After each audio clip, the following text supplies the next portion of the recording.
يا الله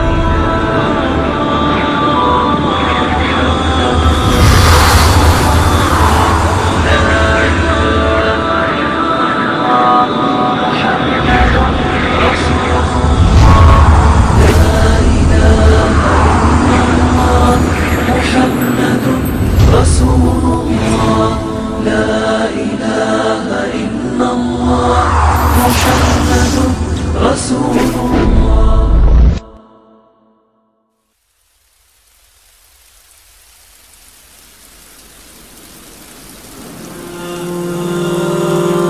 لا إله إلا الله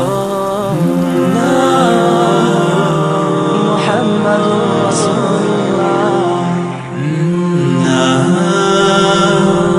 لا إله إلا الله محمد رسول الله. لا إله إلا الله محمد رسول الله.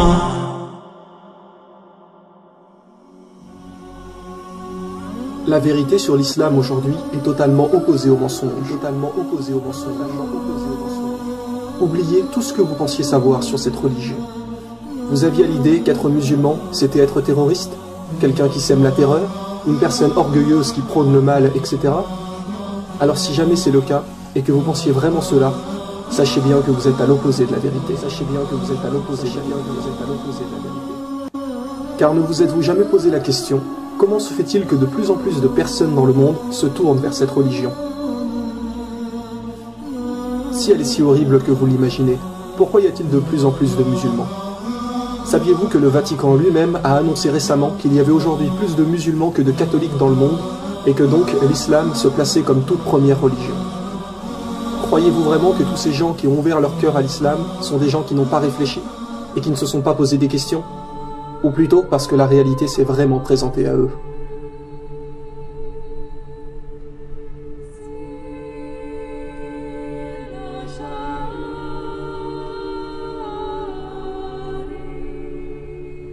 Il est aujourd'hui plus que temps de cesser les mensonges. Pourquoi n'y croyez-vous pas?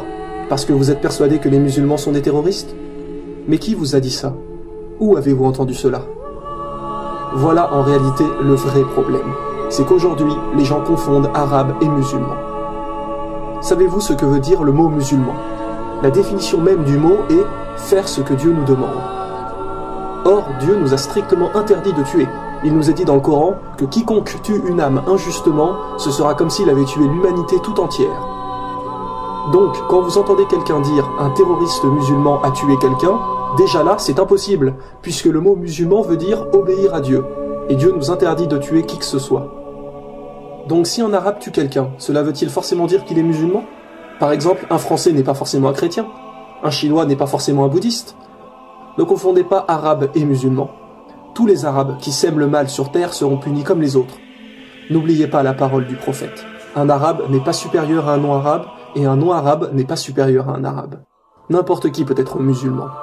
Et ces personnes-là ne font pas le mal. Un musulman est quelqu'un qui a l'obligation d'aider son prochain, de nourrir le pauvre, de ne jamais faire de mal, de ne pas se mettre en colère, de pardonner toujours les autres, de remercier Dieu de ce qu'il nous donne. Ouvrez vous-même le Coran. Où voyez-vous qu'il nous est demandé de tuer? Où voyez-vous qu'il nous est dit de faire du mal? Beaucoup de gens pensent aussi que les femmes sont soumises à leur mari, alors que ceci est absolument faux.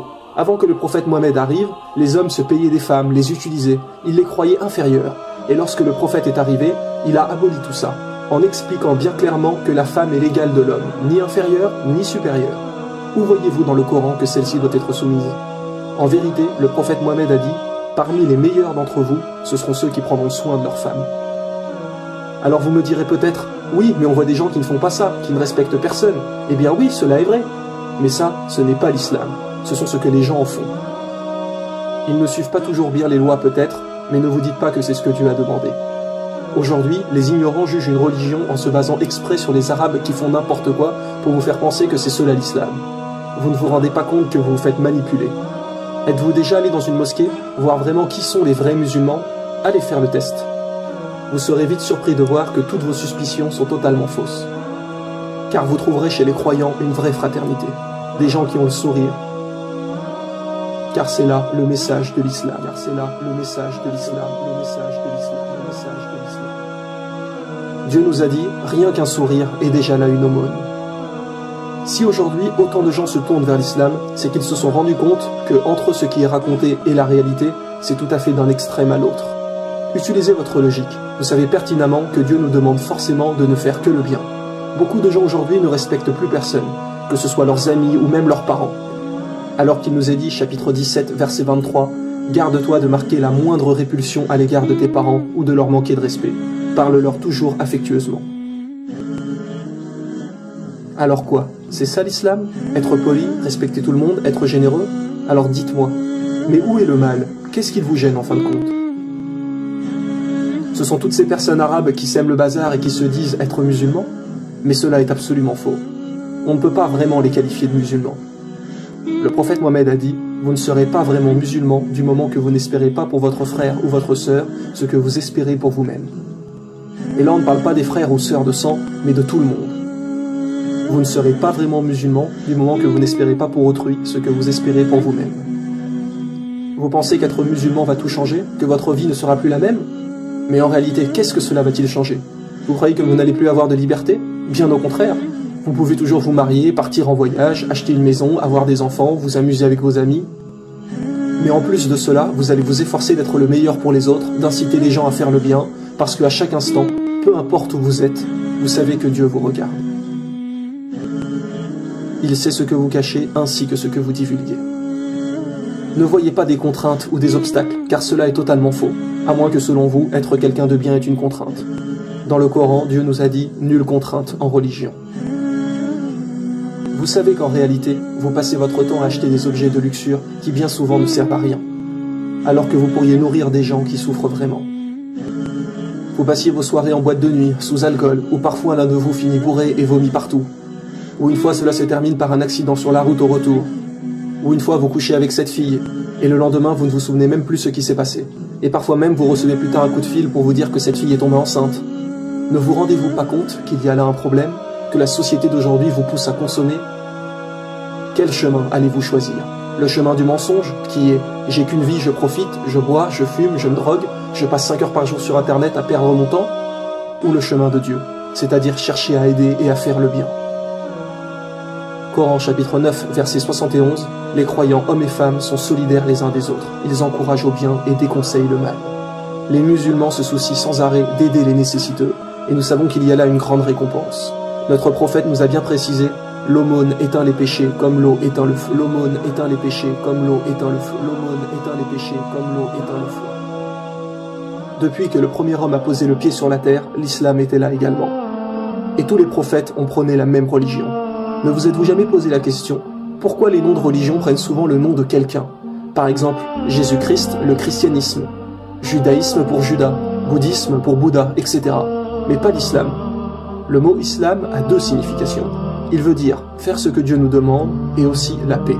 Si l'on revenait à l'époque de Jésus et qu'on lui demandait « Ô Jésus, quelle est ta religion ?»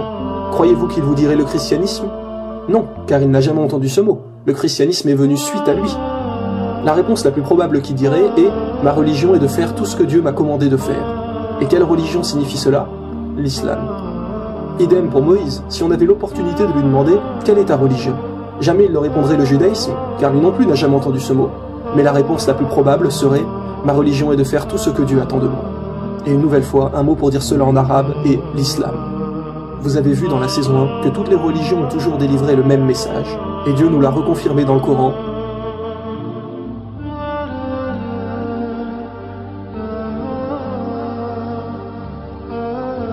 Mais malheureusement, il y a eu des innovations dans beaucoup de choses. Et c'est pour cela que tous les prophètes ont annoncé la venue du dernier messager, qui rétablira bien sur la terre la vérité sur la religion de Dieu. Comme par exemple, lorsque Jésus a prédit l'arrivée du prophète Mohammed, dans l'évangile selon saint Jean, chapitre 16, verset 13, en disant « Il vous conduira dans toute la vérité, car il ne parlera pas de lui-même, mais il dira tout ce qu'il aura entendu. » Et dans le Coran, que nous est-il dit? Mohammed ne s'est pas égaré et n'a pas été induit en erreur, et il ne prononce rien sous l'effet de la passion. Ce n'est rien d'autre qu'une révélation inspirée. Êtes-vous déjà allé à la messe un dimanche? Ne vous êtes-vous jamais posé la question pourquoi les églises sont pratiquement vides aujourd'hui? Vous trouverez peut-être quelques personnes âgées, mais la plupart des gens aujourd'hui délaissent la religion. Pourquoi? Parce qu'ils se sont rendus compte qu'il y avait beaucoup d'erreurs, que les gens changent les lois de Dieu. Par exemple, il y a encore 50 ans, il était interdit de brûler les corps des défunts dans le monde chrétien. Mais depuis quelques années, le pape a autorisé cela. Ils se permettent de changer sans arrêt ce que Dieu a demandé, alors que Jésus a bien précisé dans l'évangile selon saint Matthieu que celui qui supprimerait ne serait-ce qu'un seul des plus petits commandements sera appelé le plus petit dans le royaume des cieux. Les gens se perdent car ce n'est plus là vraiment la religion de Dieu. Par contre, faites un jour le test. Allez dans une mosquée à la prière du vendredi. Vous les trouverez tellement pleines qu'il n'y aura presque plus de place. Parfois, les gens prient même dehors, tellement les mosquées regorgent de monde. Les autres religions n'ont presque plus de pratiquants. Et d'ailleurs, Dieu nous a dit, certes, l'erreur est destinée à disparaître. Il y a trop d'incohérences. Par exemple, les chrétiens croient en l'Ancien Testament, et donc en Moïse. Mais dans la Torah, il est bien dit comme dans le Coran qu'il n'y a qu'un Dieu unique. Alors que pour les chrétiens, Dieu est trois, le Père, le Fils et le Saint-Esprit, la fameuse Trinité. Mais alors, Moïse n'a jamais parlé de ça? Donc quoi, Moïse se serait-il trompé? Bien sûr que non. Et Jésus n'a jamais parlé de ça non plus. D'ailleurs, le mot Trinité n'apparaît nulle part dans la Bible, ce ne sont que des erreurs. Nous ne disons pas que la Bible, la Torah ou toutes les autres religions sont fausses. Nous disons simplement qu'à présent, elles ne sont plus fiables dues à toutes les modifications qu'elles ont reçues des humains. Et que pour être sûr de suivre la vérité, eh bien suivez ce que vos prophètes vous ont dit. Suivez le dernier messager qui vous guidera dans toute la vérité. Car aujourd'hui, seul le Coran reste indemne depuis le jour de sa révélation. Qu'est-ce que l'islam? La religion de Dieu, la vraie religion, la religion de paix. Ne restez pas dans le mensonge. Renseignez-vous par vous-même si vous avez des doutes. Demandez à Dieu de vous guider, et les doutes vont être là, et les doutes vont être là, et les doutes vont être là.